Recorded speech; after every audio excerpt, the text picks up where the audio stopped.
இஸ்ரேலுக்கும் ஈரானுக்கும் இடையில் உருவாகி இருக்கக்கூடிய இந்த யுத்தமானது மத்திய கிழக்கில் ஒரு மிகப்பெரிய பதற்றத்தை ஏற்படுத்தி இருக்கிறது மட்டுமல்லாமல் உலகம் முழுவதும் அது பதற்றத்தையும் தாக்கத்தையும் ஏற்படுத்தி கொண்டு இருக்கிறது என்கிறது தான் உண்மையான விஷயம். அதே நேரத்தில் பலரினுடைய மனதில் இருக்கக்கூடிய பயம்தான் இது மூன்றாவது உலக போராக உருவெடுத்து விடுமோ என்ற ஒரு அச்சம் எல்லோருக்குள்ளேயுமே இருக்கிறது. அதுவும் இந்தியா, இலங்கை போன்ற நாடுகளுக்கு மூன்றாம் உலக போர் என்று உருவாகமாக இருந்தால் அது மிகப்பெரிய அடியை கொடுக்கும். அதை தாங்கிக் கொள்ளக்கூடிய வலிமை அந்த பொருளாதாரத்துக்கு இல்லை என்பதையும் பல நிபுணர்கள் சொல்லக்கூடிய மாதிரியான அந்த சூழ்நிலையில் இந்த யுத்தம் மூன்றாம் உலக போரை நோக்கி செல்லுமா அப்படிங்கிற அந்த கேள்விக்கு இப்போதைக்கு சரியான பதில் சொல்ல முடியாது என்றுதான் நிபுணர்கள் சொல்றாங்க. ஏன்னு சொன்னா இப்போதைய சூழ்நிலையில் இஸ்ரேல் ஈரானினுடைய அணு ஆயுத உற்பத்தியை ஊக்குவிக்கக்கூடிய இடங்கள் அல்லது அதற்கு துணை போகக்கூடிய அதிகாரிகளை தான் அவர்கள் தாக்கி கொண்டிருக்கிறார்கள்.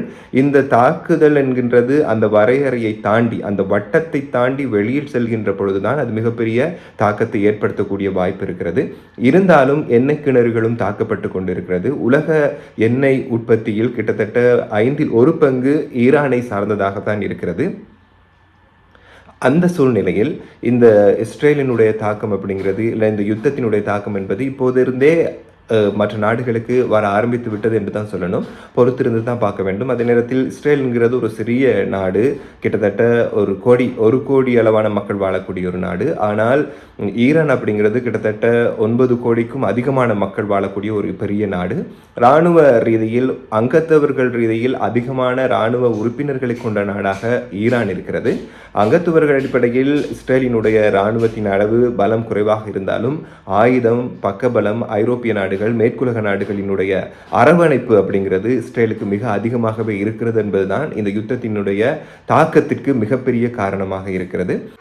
எனவே இந்த யுத்தம் ஒரு மூன்றாம் உலக போரை நோக்கி செல்லக்கூடிய வாய்ப்பு இப்போதைக்கு இல்லை. இருந்தாலும் இதன் பின்னணியில் அமெரிக்கா ஒரு டீலை உருவாக்குவதற்கு எதிர்பார்க்கிறார்கள். இதனூடாக அமெரிக்கா ஏதோ ஒரு நன்மையை அடைய எதிர்பார்க்கிறார்கள். அது மட்டுமல்ல, அதிகமான அணு ஆயுதத்தை ஈராக் கொண்டிருக்குமாக இருந்தால் அது அந்த பிராந்தியத்தில் வலுப்பெற்ற நாடாகவும் உலகளாவிய ரீதியில் வலுப்பெற்ற ஒரு நாடாகவும் மாறிவிடும் என்பதுதான் இந்த இடத்தில் இருக்கக்கூடிய இன்னும் ஒரு முக்கியமான விஷயமாக இருக்கு. எனவே இது மூன்றாம் உலக போரை நோக்கி இப்போதைக்கு நகராது.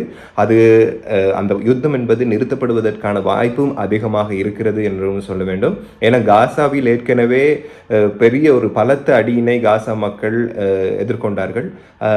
அந்த தாக்கம் அல்லதுனா அதனுடைய அனுபவம் அப்படிங்கிறது சாதாரணமாக ஈரானுக்கும் இருக்கும் என்பதை நாங்கள் மறந்துட முடியாது. அந்த பயம் இருக்கும். இங்கேயும் அப்படியான ஒரு தாக்குதலை இஸ்ரேல் செய்துவிட்டால் மக்களினுடைய நிலைமை என்ன அப்படின்னு சொல்லி, அப்போது ஒரு ஆயுதம் என்ற ரீதியில் நாம் பார்க்குற போது ஈரானிடமும் மிக பலமான ஆயுதங்கள் இருக்கிறது என்று சொன்னால் ரஷ்யா அதன் பின்னணியில் இருக்கிறது. அதே போல் இந்த பக்கம் இஸ்ரேலிடம் ஏற்கனவே ஆயுதங்கள் இருக்கிறது. அதே போல் மேற்குலக நாடுகளினுடைய துணையும் இருக்கிறது என்பதனால 2 நாடுகளாலையும் வெற்றி பெறுவது என்பது சாத்தியம் குறைவானது. இருந்தாலும் ஒரு முடிவுக்கும் ஒரு ஒப்பந்தத்திற்கும் வரக்கூடிய வாய்ப்பு மிக அதிகமாக இருக்கிறது என்பதுதான் உண்மை. ஆனால் உலகளாவிய ரீதியில் இருக்கக்கூடிய மக்களினுடைய ஆசை என்ன அப்படின்னு சொன்னால், இந்த யுத்தம் பெரிய அளவில் சிறுவர்கள், குழந்தைகள், பெண்கள் என்று இறந்து அந்த அப்படியான ஒரு துர்பாக்கியமான காட்சிகளை பார்த்துவிடக்கூடாது என்பதுதான் உலகளாவிய ரீதியில் இருக்கக்கூடிய மனிதாபிமானம் நிறைந்த மக்களினுடைய விருப்பமாக இருக்கிறது. ஐநாவினுடைய சட்டத்தின்படி பார்த்தாலும் கூட இது தவறான விஷயம் என்று சொன்னால், இன்னும் ஒரு நாட்டில் சென்று தாக்குதல் நடத்துவது என்பது அந்த நாட்டினுடைய இறைமைக்கு தவறு. அதே போல் அந்த நாட்டில் அதிகமாக யுரேனியம் செறிவூட்டப்படுவதும் சர்வதேச சட்டத்திற்கு முரணானது.